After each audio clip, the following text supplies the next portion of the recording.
Thank you, Mr. Chairman, and thank you for the panelists. I had to step out to attend a briefing, a classified briefing, but I went through the materials, and this is such an important issue, and I thank you, because we need to weed through the truth and the facts and the impacts to our families and those that are misinformation out there. And by the way, I just have to mention, because this is a conversation I have in my state all the time, some of my colleagues on the other side of the aisle are concerned about, and they call it welfare to families when we give them tax credits to try to support and lift up their families and themselves. But when they want to give tax credits to the very wealthy as well as those big corporations, they forget about, it's not corporate welfare then. It's something else. And so this always astounds me when we are actually talking about lifting up our families and pulling children out of poverty and helping one generation to succeed beyond to the next generation, right? Ms. Lesser, it's just what you said. As a young girl, you didn't have the opportunities, and you want to give these opportunities to your family, and you want to be a part of that workforce. And by the way, as a social worker, thank you. We need you. We need social workers and more of you.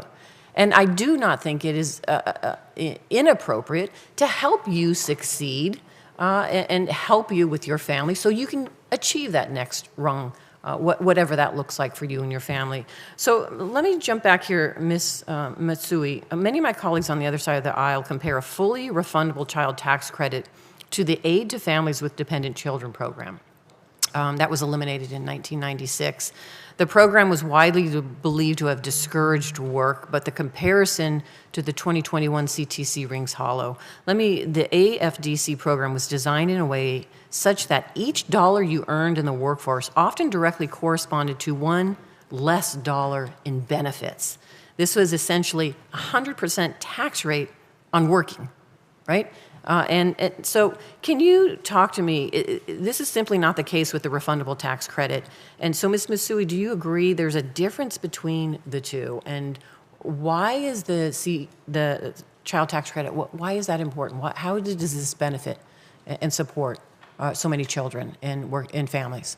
Thank you for the question, Senator. And I think you raised one very important distinction between the AFDC program, which no longer exists, and the child tax credit. And that is, if someone is working and receiving the child tax credit, they don't receive less. So they can continue to work, they can increase their incomes, and increase the family budget and what's available for resources for their family. So to my mind, that's a very important distinction to make. I think the other point just to make is that, using the word welfare when there are clear policy distinctions between the child tax credit and the AFDC program is simply an attempt to kind of demonize the child tax credit and giving families support to raise their children and make sure that children are not experiencing the deleterious effects of poverty. Thank you.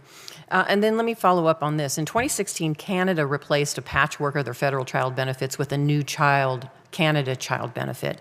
It's a flat monthly payment made to families to help with the cost of raising children under 18.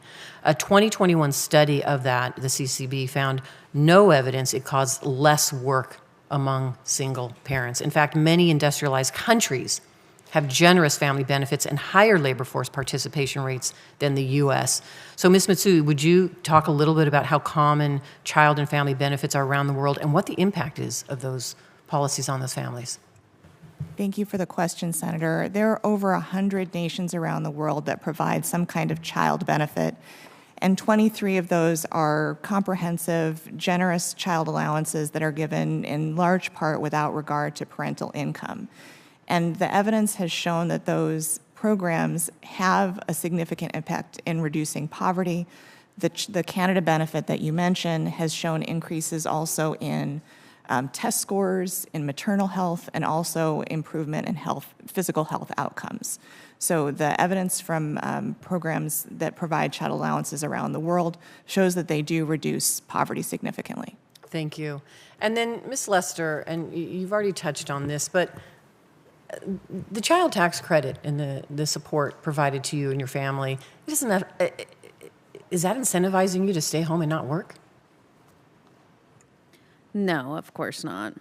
And I kind of find this offensive for so many families and individuals that because they are just seeking assistance, whether it's with childcare or help with that step up in a child tax benefit that, by the way, large corporations get, Right. that somehow it is demonizing all families and individuals that, no, they're just taking advantage of the system and they just want to sit home and do nothing and get money from the federal government. Is that true? Do you see that happening in your community or in your family? I can see that happening in just, societal sphere. Yes, I can see people trying to demonize families wanting family-friendly policies. But as we've discussed, most other industrialized countries have policies that are family-friendly, and because of that, they have better quality life. Thank you. Thank you again. I know my time is up. Thank you, Mr. Chairman. My